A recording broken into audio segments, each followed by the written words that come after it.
한시아담에 오신 여러분 환영합니다. 구독과 좋아요 눌러주세요. 그럼 오늘의 이야기 시작합니다. 그해 가을 일찍 서리가 내려 벼는 제대로 여물지 못했고 겨울이 오기도 전에 땅은 돌처럼 굳어버렸지요. 흉년이 들자 세금 독촉은 더욱 거세졌습니다. 관아에서는 사정을 봐주지 않았고 집을 저당 잡히거나 아예 팔아야 하는 백성들이 속출했지요. 집을 버리고 떠도는 유랑민들이 거리를 메웠습니다. 어린아이를 업은 여인들은 구걸하며 돌아다녔고 늙은이들은 성벽 아래 움막을 짓고 연명했지요. 청계천 다리 밑에는 얼어 죽은 시체가 날마다 발견되었습니다. 관아에서는 시체를 치우느라 분주했고 살아남은 이들은 내일이면 자신의 차례가 될까 두려워 떨었습니다. 그런 절망의 시절, 청계천 돌다리 근처에는 이상한 소문이 돌기 시작했습니다. 관상으로 사람의 생을 점치는 자가 나타났다는 소문이었지요. 그가 본 관상은 신묘하게도 모두 들어맞았고 굶주린 백성들은 한 줌의 희망이라도 얻고자 그를 찾아 나섰습니다. 어떤 이는 관상을 보고 먼 친척을 찾아가 도움을 받았고 어떤 이는 재물운이 있다는 말에 용기를 얻어 장사를 시작했다고 했지요. 그 관상가의 이름은 백운이었습니다. 본명이 무엇인지는 아무도 몰랐지만 사람들은 그를 백운 선생이라 불렀지요. 백운은 원래 중인 집안의 자제였습니다. 조부께서는 천문을 보는 관상감의 관리였고 부친께서는 의원이셨지요.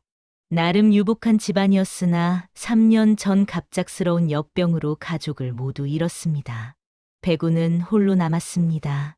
집과 재산은 빚을 갚는데 모두 써버렸고 그에게 남은 것은 조상대대로 내려오던 관상첩 한 권뿐이었지요.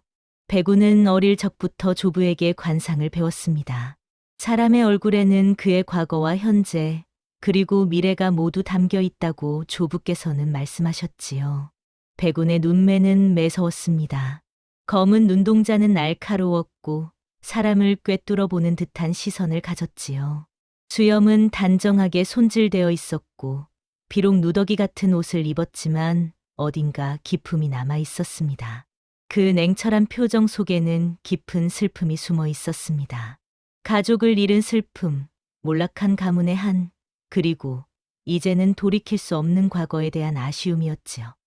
백운은 날마다 청계천 다리 아래 자리를 펴고 앉았습니다. 낡은 멍석 하나를 깔고 그 위에 먹과 붓, 그리고 관상첩을 펼쳐 놓았지요. 지나가는 사람들에게 소리쳤습니다. 관상을 봅니다. 일생의 기륭화복을 살펴드립니다. 처음에는 아무도 거들떠보지 않았습니다. 점쟁이야 거리에 흔했고 대부분은 사기꾼이었으니까요. 하지만 백운은 달랐습니다. 그가 본 관상은 정확했고 입소문이 퍼지면서 사람들이 찾아오기 시작했지요. 백운이 관상을 봐주는 대가는 쌀 한 되나 동전서푼이었습니다.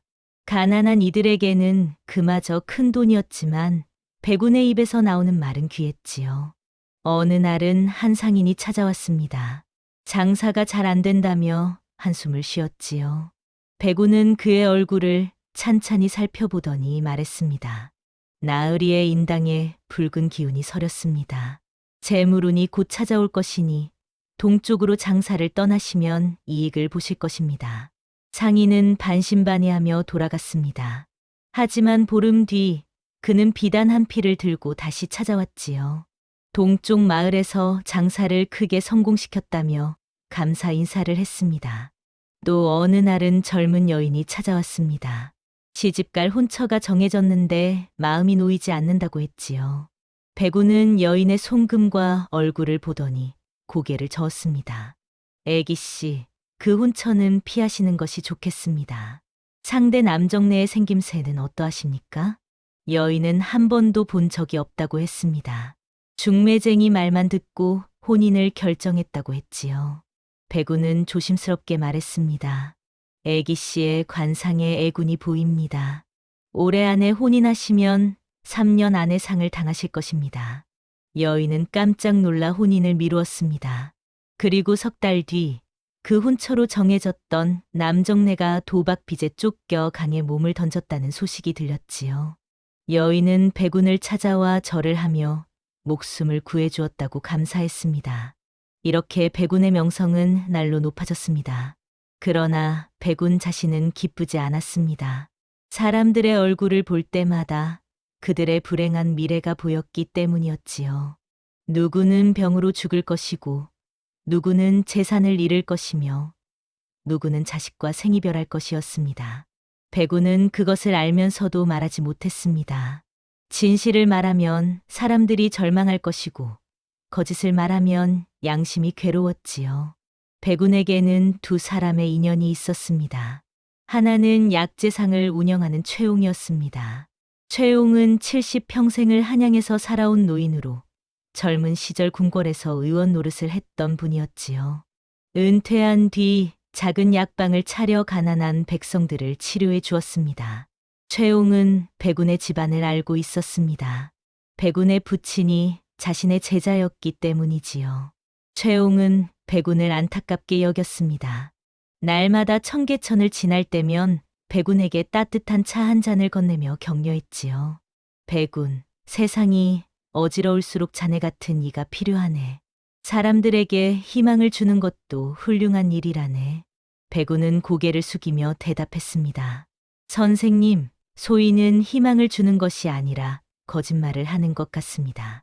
제가 본 미래는 대부분 불행한데 그것을 숨기고 좋은 말만 하니 말입니다. 최용은 백운의 어깨를 두드렸습니다. 자네가 좋은 말을 해서 사람들이 용기를 얻고 그 용기로 불행을 피해간다면 그것은 거짓말이 아니라 자비일세. 백운은 최용의 말에 위로를 받았습니다. 하지만 마음 한구석의 불안은 가시지 않았지요. 다른 하나는 묵도라는 점쟁이였습니다. 묵도는 백운보다 10년 먼저 청계천에서 점을 쳐온 자였지요. 그는 백운을 눈엣 가시처럼 여겼습니다. 백운이 나타난 뒤로 손님이 뚝 끊겼기 때문이었습니다. 묵도는 50 중반의 사내로 한쪽 눈이 흐릿했고 입가에는 늘 비웃음이 서려 있었습니다. 그는 사람들에게 점괘를 풀이해 주며 돈을 받았지만 대부분은 두루뭉술한 말로 얼버무렸지요. 점이 맞지 않으면 하늘의 뜻이 바뀌었다거나 복채가 부족했다고 핑계를 댔습니다. 묵도는 백운에게 여러 번 시비를 걸었습니다. 너 같은 풋내기가 감히 관상을 논하다니. 관상은 10년, 20년을 보아야 눈이 트이는 학문이다. 백운은 대꾸하지 않았습니다. 다만 묵묵히 자리를 지킬 뿐이었지요. 하지만 묵도의 질투는 날로 깊어졌습니다. 그런 어느 추운 겨울날이었습니다. 하늘에서는 한방눈이 내렸고 청계천은 얼어붙었지요. 백운은 손을 호호 불며 자리를 지키고 있었습니다. 손님은 거의 없었습니다. 이런 날씨에 관상을 보러 올 사람이 어디 있겠습니까? 해가 뉘엿뉘엿 저물어 갈 무렵 백운의 앞에 한 거지가 나타났습니다. 얼굴에는 흙이 잔뜩 묻어 있었고 누더기를 걸친 모습이 말이 아니었지요. 머리카락은 헝클어져 있었고 수염은 덥수룩했습니다. 손에는 부러진 지팡이를 들고 있었고 맨발에는 동상이 걸려 있었습니다. 거지는 떨리는 목소리로 말했습니다. 나으리, 제 관상을 봐주시겠습니까? 소인은 돈이 없습니다. 하나 제발 한 번만 봐주십시오. 백운은 평소처럼 고개를 끄덕였습니다. 가난한 이에게는 돈을 받지 않는 것이 그의 원칙이었지요. 앉으시지요. 얼굴을 들어 보십시오. 거지는 조심스럽게 멍석 앞에 앉았습니다. 그리고 고개를 들었지요. 백운은 거지의 얼굴을 자세히 들여다보기 시작했습니다. 첫눈에는 그저 평범한 거지로 보였습니다. 하지만 흙과 때를 걷어내고 자세히 보니 거지의 관상은 범상치 않았습니다.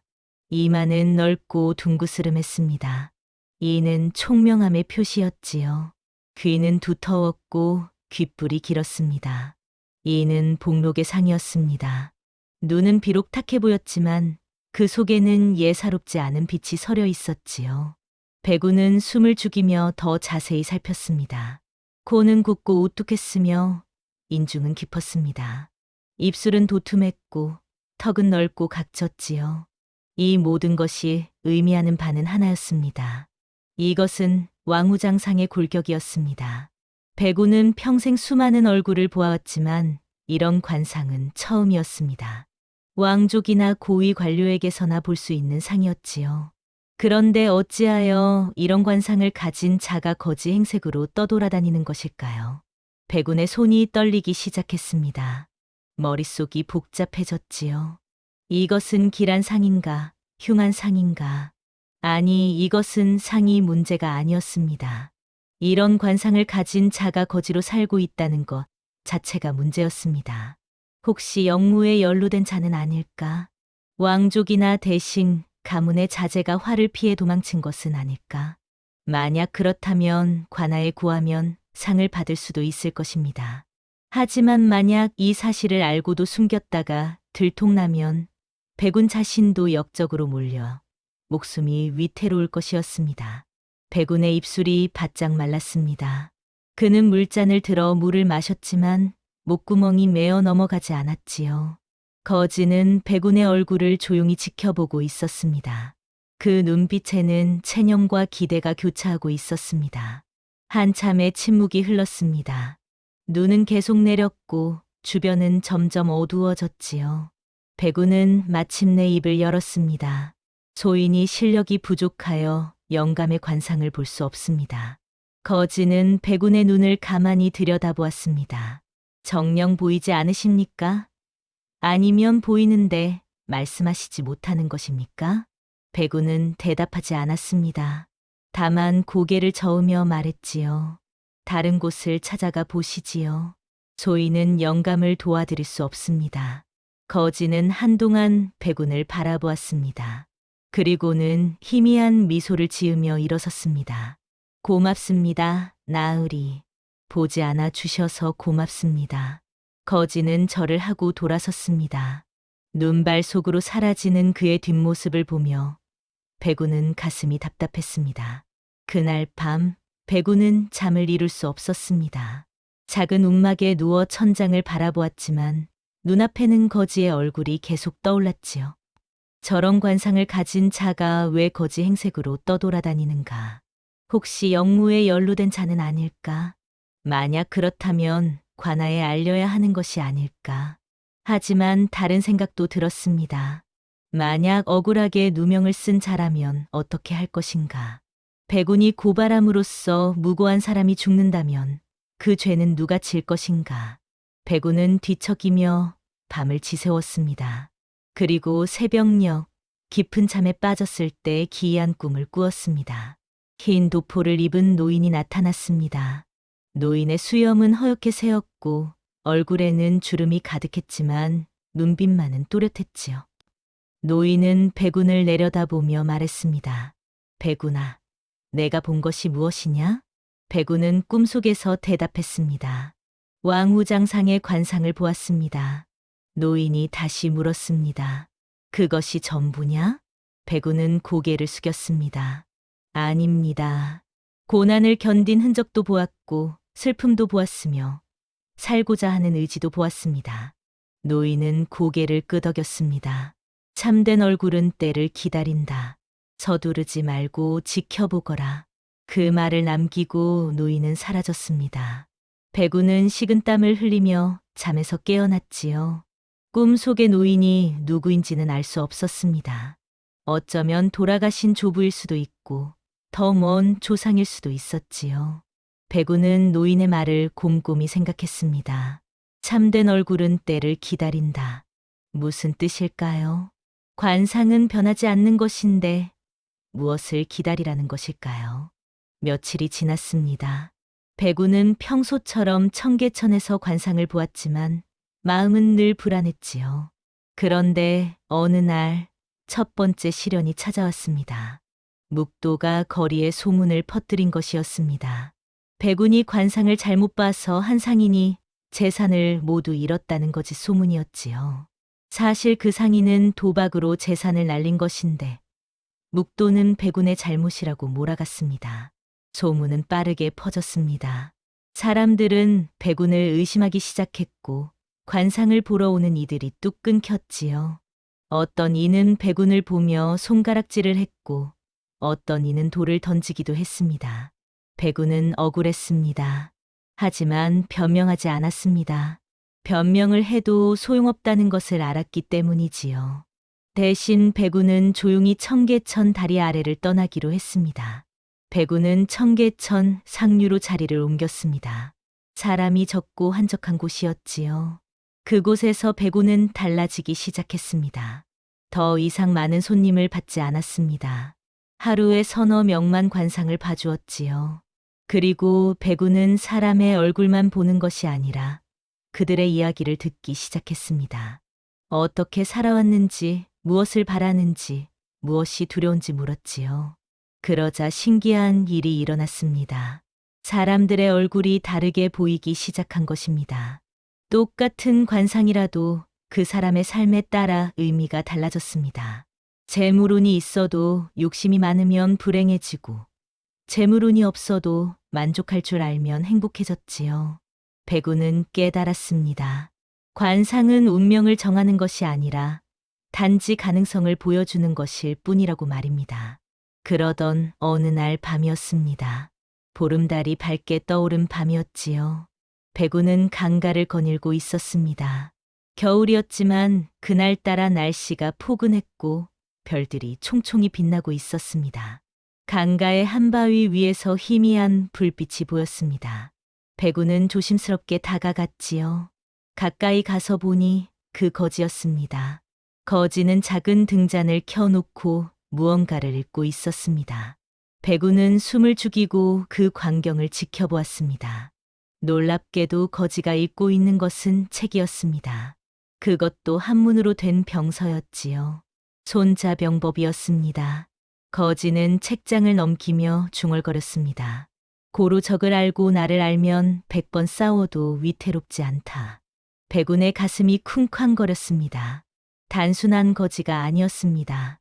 글을 읽을 줄 아는 자, 그것도 병서를 읽는 자라면 필시 양반가 출신이거나 군사와 관련된 인물일 것이었지요.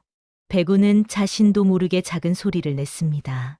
발밑에 나뭇가지가 꺾이는 소리였지요. 거지는 화들짝 놀라 뒤를 돌아보았습니다. 두 사람의 눈이 마주쳤습니다. 한참 동안 말없이 서 있었지요. 거지는 천천히 책을 덮었습니다.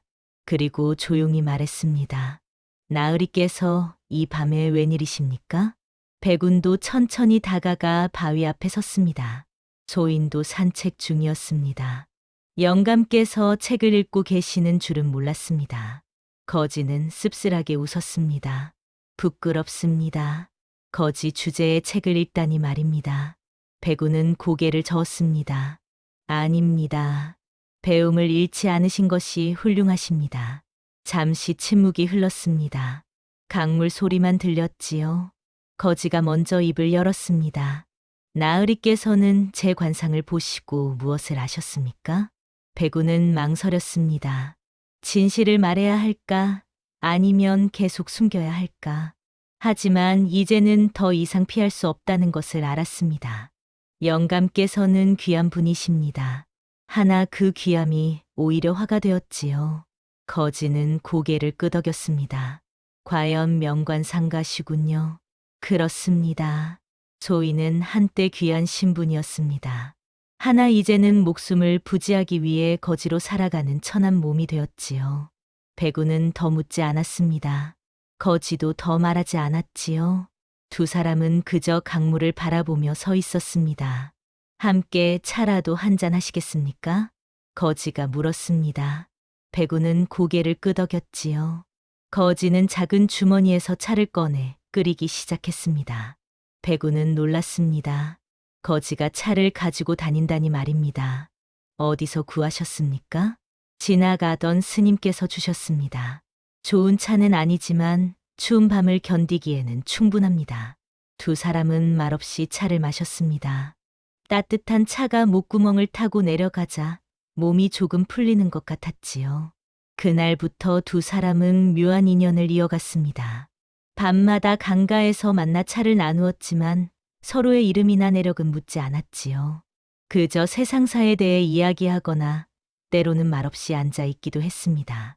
백우는 거지와 이야기를 나누며 많은 것을 배웠습니다. 거지는 비록 누더기를 입고 있었지만 학식이 깊었고 세상을 보는 눈이 밝았지요. 때로는 경전을 인용하기도 했고 때로는 역사의 교훈을 말하기도 했습니다. 하지만 백우는 점점 두려워지기 시작했습니다. 저 사람과 가까워지면 필시 화를 입을 것이라는 예감이 들었기 때문이었지요. 하지만 동시에 거지를 떠날 수도 없었습니다. 묘한 끌림이 있었습니다. 그러던 어느 날 두 번째 시련이 찾아왔습니다. 묵도가 백운을 관청에 고발한 것이었습니다. 사기꾼이라는 죄목이었지요. 묵도는 백운이 거짓으로 관상을 봐서 사람들을 속인다며 여러 증인까지 데려왔습니다. 물론 모두 거짓 증언이었지만 관아에서는 조사에 들어갔습니다. 관리들이 백운의 움막으로 들이닥쳤습니다. 그들은 백운의 관상 도구를 모두 압수해 갔지요. 조상 대대로 내려오던 관상첩까지 빼앗겼습니다. 너는 앞으로 관상을 봐서는 안 된다. 만약 다시 관상을 본다면 곤장을 칠 것이다. 관리의 엄포에 백운은 아무 말도 하지 못했습니다. 그저 고개를 숙이고 있을 뿐이었지요. 백운은 더 이상 관상가로 살 수 없게 되었습니다. 생계 수단을 잃은 것이었지요. 백운은 청계천을 떠나 성 밖 움막으로 숨어 들어갔습니다. 낮에는 품팔이를 하며 근근히 연명했고 밤에는 허기진 배를 움켜쥐고 잠을 청했습니다. 그런 백운을 찾아온 이가 최홍이었습니다. 최홍은 백운의 처지를 안타깝게 여겨 찾아온 것이었지요. 최홍은 쌀 한 말과 옷가지를 가져왔습니다. 백운, 자네가 이런 곳에 숨어 있다니 내 마음이 아프네. 백운은 눈물을 글썽이며 절을 했습니다. 선생님의 은혜를 어찌 갚을지 모르겠습니다. 최홍은 백운을 일으켜 세우며 말했습니다. 자네를 도우려고 온 것도 있지만 한 가지 알려줄 것이 있네. 최홍은 주변을 살피더니 목소리를 낮추어 말했습니다. 자네가 본 그 거지 말일세. 그 자에 대해 알아보았네. 백운의 얼굴이 긴장으로 굳어졌습니다. 누구입니까? 그 자는 3년 전 영무에 연루되어 죽은 병조참판 이광원 대감의 아들이라네. 이름은 이정명이라고 하네. 백운의 얼굴이 하얗게 질렸습니다. 대감의 아들이라니 그럼 역적의 자식이란 말씀입니까? 최홍은 고개를 저었습니다. 영모는 조작이었다는 소문이 돌고 있네. 당시 정적들이 이 대감을 제거하기 위해 꾸민 일이라고 하네. 하나 이미 온 가족이 처형되었고 그 아들만 도망쳐 살아남았다고 하네. 그럼 무고한 것입니까? 그렇다네. 하지만 관아에서는 아직도 그를 찾고 있네. 영모에 연루된 자의 씨를 말려야 한다며 말일세. 백운은 온몸에 힘이 빠지는 것을 느꼈습니다. 자신이 본 관상이 틀리지 않았습니다. 왕후장상의 골격을 가진 자, 본래 높은 신분에 있었던 자였던 것이지요. 하지만 억울한 누명으로 모든 것을 잃고 거지가 되어 떠도는 신세가 된 것입니다. 최홍이 말을 이었습니다. 백운, 자네가 그를 만나고 있다는 소문을 들었네. 조심하게. 만약 관아에서 알게 되면 자네도 연좌될 수 있네. 백운은 고개를 끄덕였습니다. 하지만 마음속으로는 이미 결정을 내리고 있었습니다. 최홍이 떠난 뒤 백운은 깊은 고민에 빠졌습니다. 관상은 운명이 아니라 가능성이라고 깨달았습니다. 그렇다면 사람을 살리는 선택도 할 수 있지 않을까요? 이정명은 무고한 사람입니다. 그를 죽게 내버려 두는 것은 옳지 않았습니다. 백운은 결심했습니다. 이정명을 숨겨주기로 했습니다. 위험한 일이었지만 양심이 시키는 일이기도 했지요. 며칠 뒤 백운은 이정명을 다시 만났습니다. 그리고 조심스럽게 물었습니다. 영감, 혹시 이정명이라는 이름을 아십니까? 이정명은 백운을 똑바로 쳐다보았습니다. 그리고 한참 뒤에 고개를 끄덕였습니다. 그것이 소인의 본명입니다. 백운은 숨을 깊이 들이마셨습니다. 소인이 알고 있습니다. 영감께서 무고하시다는 것을 말입니다. 이정명의 눈에 눈물이 맺혔습니다. 나으리께서는 소인을 어찌하실 것입니까? 관아에 구하시겠습니까? 백우는 고개를 저었습니다. 아닙니다. 소인이 영감을 숨겨드리겠습니다. 이정명은 고개를 저었습니다.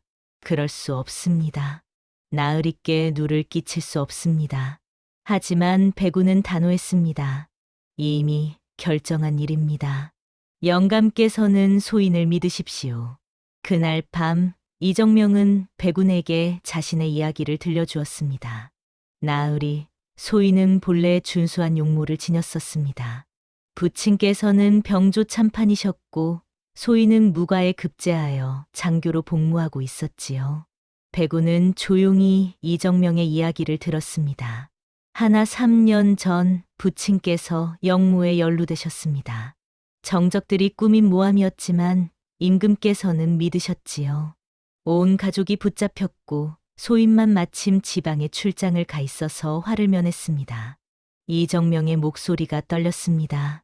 소인이 한양으로 돌아왔을 때는 이미 모든 것이 끝난 뒤였습니다. 부친과 모친 그리고 어린 동생까지 모두 처형되었지요. 소인은 복수하고 싶었습니다. 하나 힘이 없었습니다. 그래서 도망치신 것입니까? 이정명은 고개를 끄덕였습니다. 관군이 소인을 찾아 전국을 뒤지고 있었습니다. 소인은 얼굴을 바꾸기로 결심했지요. 백우는 숨을 멈췄습니다. 얼굴을 바꾸셨다니. 그렇습니다. 뜨거운 수트로 얼굴을 찢었습니다. 칼로 흉터를 내었습니다. 약초로 피부를 상하게 만들었지요. 소인의 본래 얼굴을 아는 자라도 알아볼 수 없게 만들었습니다. 백우는 전율했습니다.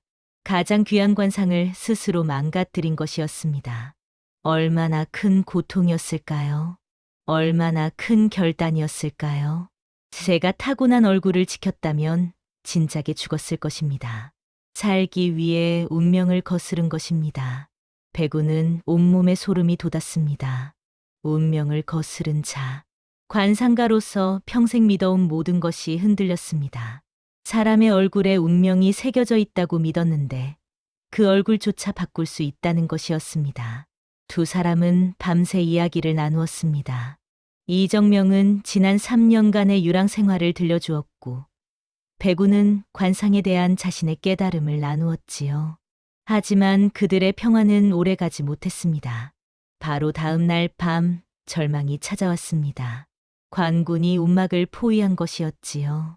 누군가 밀고 했던 것입니다. 나중에 알고 보니 묵도였습니다.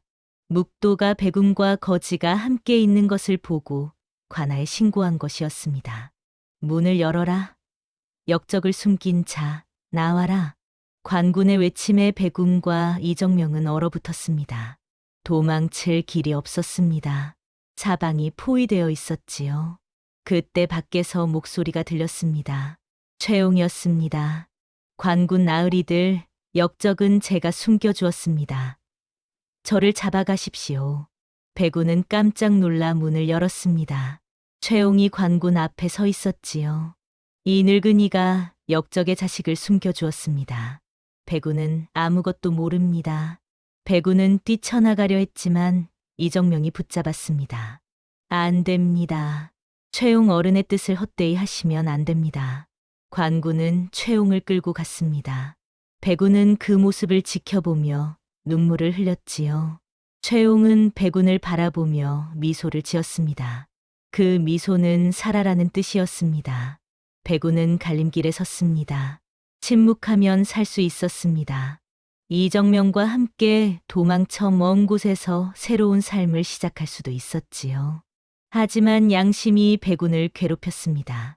최용은 자신을 살리기 위해 희생했습니다. 그 은혜를 어찌 갚을 수 있을까요? 하지만 진실을 말하면 이정명도 백운 자신도 모두 죽을 수 있었습니다. 백운은 사흘 밤낮을 고민했습니다. 먹지도 자지도 못했지요. 이정명도 백운을 다그치지 않았습니다. 다만 조용히 곁에 앉아 있을 뿐이었습니다. 사흘째 되는 날 새벽, 백운은 결단을 내렸습니다. 저는 한양으로 가겠습니다. 이정명이 물었습니다. 무엇을 하실 작정입니까? 진실을 증언하겠습니다. 이정명은 고개를 저었습니다. 그러시면 나으리께서 죽습니다. 백우는 씁쓸하게 웃었습니다. 어차피 제 목숨은 오래전에 끝난 것이나 마찬가지입니다. 가족을 잃고 명예를 잃고 이제는 관상마저 잃었지요. 하나 양심만은 잃고 싶지 않습니다. 이정명은 백운의 손을 잡았습니다. 나으리, 소인 때문에 목숨을 버리시면 안 됩니다. 백운은 이정명의 손을 꼭 잡았습니다. 영감 때문이 아닙니다. 저 자신을 위해서입니다. 백운은 한양 도성으로 향했습니다. 한성부 관청 앞에 이르자 신문고가 보였지요. 신문고는 백성들이 억울함을 호소하는 곳이었습니다. 백운은 망치를 들어 북을 쳤습니다. 둥둥둥 북소리가 울려 퍼졌지요. 관리들이 나왔습니다. 누구냐? 무슨 억울함이 있느냐? 백운은 큰 소리로 외쳤습니다. 소인은 관상가 백운이옵니다. 억울함을 호소하고자 이렇게 왔습니다. 무엇이 억울하냐? 3년 전 영모 사건이 조작이었음을 증언하고자 합니다. 병조 참판 이광원 대감은 무고하였고 그 아들 이정명 역시 무죄입니다. 관청이 발칵 뒤집혔습니다. 관리들이 백운을 끌고 들어갔지요. 백운은 신문을 받았습니다. 엄한 형벌이 기다리고 있었지만 백운은 물러서지 않았습니다. 모든 사실을 털어놓았지요. 소인이 이정명을 만났습니다. 그의 이야기를 들었고 그가 무고함을 확신합니다. 내가 무엇을 알고 무고하다 하느냐? 영모라는 것이 터무니없습니다. 증거도 없이 모함만으로 한 집안을 몰살시켰지 않습니까? 백운의 외침에 관청은 술렁거렸습니다. 관리들은 당황했지요. 3년 전 사건을 다시 들추면 곤란한 일이 많았습니다. 하지만 백운은 멈추지 않았습니다. 소인은 관상가입니다. 평생 수많은 얼굴을 보았지요. 이정명의 얼굴에는 역적의 상이 아니라 충신의 상이 새겨져 있었습니다. 관리들은 백운을 때리고 위협했습니다. 하지만 백운은 굽히지 않았지요. 결국 상부의 보고가 올라갔습니다. 며칠 뒤 놀라운 일이 일어났습니다. 임금께서 직접 재조사 명령을 내리신 것이었습니다. 3년 전 영모 사건을 다시 조사하라는 명이었지요. 조사단이 구성되었고 당시 증인들이 다시 불려왔습니다. 신문이 계속되자 진실이 하나씩 드러나기 시작했습니다. 증인들이 거짓 증언을 했다고 자백했고 증거가 조작되었음이 밝혀졌습니다. 이정명도 관청으로 불려왔습니다. 최후의 대면이었습니다. 권력 앞에 선 무명의 관상가와 역적으로 몰린 양반의 아들. 관리가 물었습니다. 내가 이정명이냐? 이정명은 고개를 들었습니다. 그렇습니다. 소인이 전 병조 참판 이광원의 아들 이정명입니다. 그의 목소리는 떨리지 않았습니다. 당당했지요. 조사 끝에 진실이 밝혀졌습니다. 영모는 조작이었습니다. 정적들이 이광원 대감을 제거하기 위해 꾸민 음모였던 것이지요. 상부에서는 재심 명령을 내렸고 이광원 대감의 명예가 회복되었습니다. 억울하게 죽은 가족들을 위한 제사가 진해졌고 이정명은 무죄로 풀려났습니다. 최홍도 석방되었습니다. 최홍은 백운을 보자 눈물을 흘렸습니다. 백운, 자네가 해냈구나. 백운도 눈물을 흘리며 절을 했습니다. 선생님, 죄송합니다. 선생님을 고생시켰습니다. 아니네. 자네가 옳은 일을 한 것일세. 모든 일이 마무리된 뒤 백운은 깊은 깨달음을 얻었습니다. 관상의 진짜 의미를 말이지요. 사람의 얼굴은 운명을 보여주는 것이 아니었습니다. 그것은 그가 견뎌낸 선택의 흔적이었습니다. 이정명의 망가진 얼굴은 살고자 한 의지의 증거였고 백운이 그를 숨겨준 것은 관상이 아닌 양심의 선택이었지요. 꿈 속에서 나타난 흰 도포의 노인, 그는 백운의 조상이자 선대 관상가였습니다. 그가 남긴 말의 뜻을 이제야 깨달았습니다. 참된 얼굴은 때를 기다린다. 그것은 타고난 얼굴이 아니라 삶을 통해 만들어지는 얼굴을 의미했던 것입니다. 이정명은 신분을 회복할 수 있었습니다. 관직도 돌려받을 수 있었지요. 하지만 그는 거절했습니다. 소인은 다시 평범한 백성으로 살고 싶습니다. 권력이 무엇인지, 명예가 무엇인지 이미 깨달았습니다. 백운 역시 관상가의 길을 버렸습니다. 관상첩을 돌려받았지만 다시는 펴지 않았지요. 대신 성 밖에 작은 서당을 열어 아이들을 가르치기 시작했습니다. 그를 가르치고 삶의 지혜를 나누었습니다. 두 사람은 각자의 길을 선택했습니다. 다시는 자주 만나지 않았지만 서로를 잊지 않았지요. 세월이 흘러 어느 비 오는 날이었습니다. 백운은 서당에서 돌아오는 길에 청계천을 건너고 있었지요. 비가 부슬부슬 내렸고 강물은 불어나 있었습니다. 저 멀리 다리 건너편에서 한 사내가 역시 다리를 건너고 있었습니다. 갓을 쓰고 두루마기를 입은 평범한 선비였지요. 두 사람은 다리 한가운데서 마주쳤습니다. 백운은 그 사내를 알아보았습니다. 이정명이었습니다. 얼굴은 여전히 흉터투성이었지만 눈빛만은 평화로웠지요. 이정명도 백운을 알아보았습니다. 두 사람은 서로를 바라보았습니다. 말을 하지 않았습니다. 다만 고개를 끄덕였지요. 그것으로 충분했습니다. 두 사람은 각자의 길을 갔습니다. 뒤돌아보지 않았습니다. 비는 조용히 내렸고 청계천 물은 여전히 흘러갔습니다. 세상은 변하고 사람은 늙어가지만 진실과 양심만은 변하지 않는다는 것을 두 사람은 알고 있었습니다. 옛말에 이런 말이 있습니다. 사람의 운명은 얼굴에 있는 것이 아니라 순간순간의 선택에 있다고 말이지요. 백운과 이정명은 그 진리를 온몸으로 증명한 이들이었습니다. 관상은 참으로 신묘한 학문입니다. 하나 그것은 사람을 가두는 틀이 아니라 가능성을 보여주는 지도일 뿐이지요. 진짜 중요한 것은 그 지도를 들고 어느 길을 선택하느냐 하는 것입니다. 백운은 평생 수많은 얼굴을 보았지만 가장 귀한 얼굴은 이정명의 망가진 얼굴이었다고 훗날 제자들에게 말했습니다. 살고자 하는 의지, 진실을 지키려는 용기, 운명을 스스로 개척하려는 결단, 그것이야말로 가장 아름다운 관상이라고 말이지요. 이정명은 시골 마을에서 훈장이 되어 아이들을 가르쳤습니다. 가끔 제자들이 물었습니다. 선생님, 얼굴의 흉터는 어떻게 생기신 것입니까? 이정명은 미소를 지으며 대답했습니다. 살기 위해 치른 대가란다. 때로는 무엇인가를 버려야 진짜 중요한 것을 지킬 수 있단다. 두 사람은 서로 다른 곳에 있었지만 같은 하늘을 보며 살아갔습니다. 비가 오면 청계천을 떠올렸고 달이 뜨면 그날 밤 함께 나눈 차를 기억했지요. 세상 사람들은 그들의 이야기를 전하며 말했습니다. 진정한 얼굴은 타고나는 것이 아니라 살아가며 만들어지는 것이라고. 그리고 가장 아름다운 얼굴은 정직한 선택으로 빚어진다고 말이지요. 다음 영상을 빠르게 만나보시려면 좋아요와 구독을 눌러주세요. 그럼 더 재미있는 영상으로 찾아뵙겠습니다. 모두 행복한 하루 보내세요.